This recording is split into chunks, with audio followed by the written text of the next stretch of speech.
नमस्कार, मैं हूं अमीश देवगन। आप देख रहे हैं डिबेट का सर्वश्रेष्ठ शो टक्कर। और वाकई आज टक्कर जोरदार होगी। क्या कोरोना काल में देश में नागरिकों का भी बंटवारा हो जाएगा?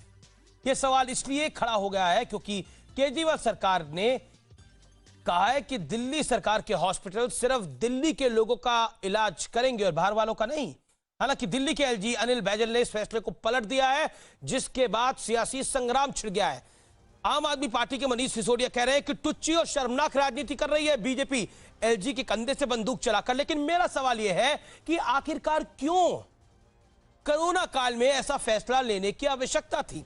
आज सीएनबीसी आवाज पर इसी मुद्दे पर होगी जोरदार टक्कर। एक तरफ संजय सिंह होंगे आम आदमी पार्टी के, तो दूसरी तरफ संबित पात्रा होंगे भारतीय जनता पार्टी के। और हमारे साथ पूर्व अध्यक्ष मनोज तिवारी भी कुछ देर के लिए लाइव जुड़ेंगे। तो आज की टक्कर वाकई जोरदार होगी और मेरा इन दोनों नेताओं से हाथ जोड़ के यही निवेदन होगा कि कृपया करके लोगों की मदद करें, सियासत का काम कभी और करें। आज की टक्कर जोरदार तो होगी, लेकिन निर्णायक इसलिए होगी क्योंकि आज हम एक नतीजे तक पहुंचेंगे।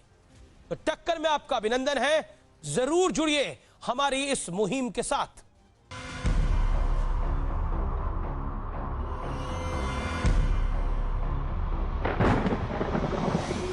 दिल्ली के सारे अस्पताल केवल दिल्ली के लोगों के लिए कुछ महीनों के लिए होने चाहिए।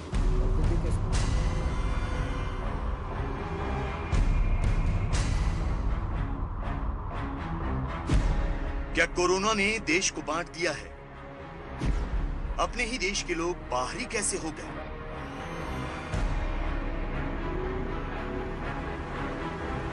ये सवाल इसलिए खड़ा हो गया है क्योंकि केजरीवाल ने दिल्ली सरकार के अस्पतालों में सिर्फ दिल्ली के कोरोना मरीजों के इलाज का फरमान सुना दिया। कहा गया कि बाहर के लोगों का दिल्ली सरकार के अस्पतालों में इलाज नहीं होगा।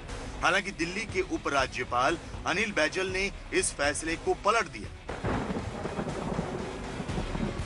जिसके बाद केजरीवाल ने कड़ी प्रतिक्रिया देते हुए कहा, एलजी साहब के आदेश ने दिल्ली के लोगों के लिए बहुत बड़ी समस्या और चुनौती पैदा कर दी।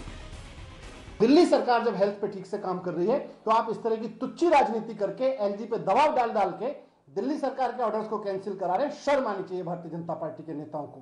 दिल्ली के मुख्यमंत्री, दिल्ली सरकार अपनी नाकामियों को छुपाने के लिए इस तरह की हथकंडे अपना रही थी। इस बीच कुछ दहला देने वाली खबरें भी सुन लीजिए। दिल्ली के मयूर विहार में रहने वाले वीरेंद्र 5 दिन इलाज के लिए भटके, लेकिन इलाज नहीं मिला। थक हार कर वो अपने घर भोपाल पहुंचे, जहां उनकी मौत हो गई। थोड़ा सा अगर ऑक्सीजन मिल रहा तो मेरे फादर को बहुत बड़ी हेल्प होती।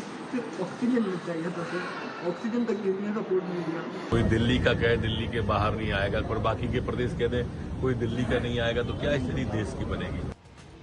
पूर्व सांसद शाहिद सिद्दीकी की भतीजी को सफदरजंग अस्पताल में ना तो आईसीयू में जगह मिली, ना वेंटिलेटर, जिसके बाद उसने अस्पताल में ही दम तोड़ दिया। शाहिद सिद्दीकी ने ट्वीट कर अरविंद केजरीवाल और केंद्रीय स्वास्थ्य मंत्री डॉक्टर हर्षवर्धन से मदद भी मांगी थी।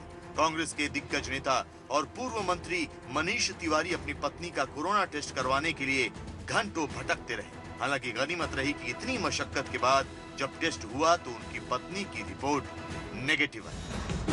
अब जरा दिल्ली का डरावना सच खुद डिप्टी सीएम मनीष सिसोदिया की जुबानी सुन लीजिए। 15 जून तक 44,000 केसेस होंगे और करीब 6,600 बेड्स की आवश्यकता होगी।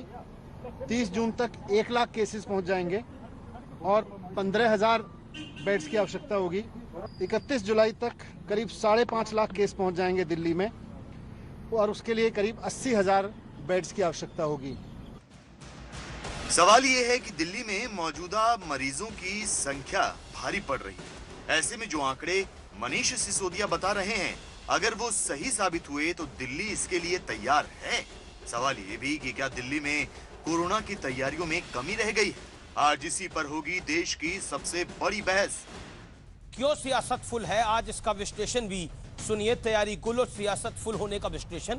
31 जुलाई तक दिल्ली में करीब 5.5 लाख कोरोना केस की आशंका है। ये खुद डिप्टी सीएम मनीष सिसोदिया कह रहे हैं। दिल्ली सरकार के अस्पतालों में 54.05% बेड भर चुके हैं। दिल्ली सरकार के अस्पतालों के 48% से ज्यादा आईसीयू भर चुके हैं। तैयारियों में चूके केजरीवाल या बीजेपी की ये सियासी चाल है। बीजेपी अपनी राजनीति खेल रही है। बीजेपी कह रही है कि दिल्ली में तो हमारी सरकार नहीं है, यानी राज्य में हमारी सरकार नहीं है, बाकी जगह हमारी सरकार है, तो हम बाहर के सब लोगों की बात करेंगे लेकिन दिल्ली वालों की बात नहीं करेंगे। या फिर केजरीवाल अपनी सियासत खेल रहे हैं, उन्हें लग रहा है दिल्ली में तो हमारी सरकार है, बाहर हमारी कोई सरकार है नहीं, तो हम दिल्ली का ख्याल रख लेते हैं। इसीलिए आज मैं इस सवाल को उठा रहा हूं। मेरे साथ बात करने के लिए दो धुरंधर नेता हैं। एक का डॉक्टर संबित पात्रा है जो कि भारतीय जनता पार्टी के कद्दावर प्रवक्ता हैं, और दूसरी तरफ संजय सिंह जी हैं जो कि मेंबर ऑफ पार्लियामेंट है आम आदमी पार्टी के। मेरे साथ पूर्व दिल्ली के प्रेसिडेंट मनोज तिवारी भी जुड़ेंगे जो दिल्ली के सांसद भी हैं। मैं उनका भी अभिनंदन करता हूं और हम कोशिश करेंगे मनीष तिवारी को भी हम लाइन पर लें। मैं सीधा रुख करता हूं संजय जी आपका, और शुरुआत आपसे करता हूं। मनीष सिसोदिया ने बहुत बड़ी बात बोली। उन्होंने बोला तुच्छी राजनीति कर रही है बीजेपी, शर्मनाक, शर्म आनी चाहिए भारतीय जनता पार्टी को। एलजी के कंधे से बंदूक चला रही है भारतीय जनता पार्टी। दिल्ली में तो सब लोगों का अधिकार है, ऐसा आपको नहीं लगता? देखिए अमीश जी, सबसे पहले तो मैं संबित पात्रा जी को बधाई देना चाहता हूं कि वह स्वस्थ होकर फिर से आ गए हैं, और मैंने उनको फ़ोन भी किया था।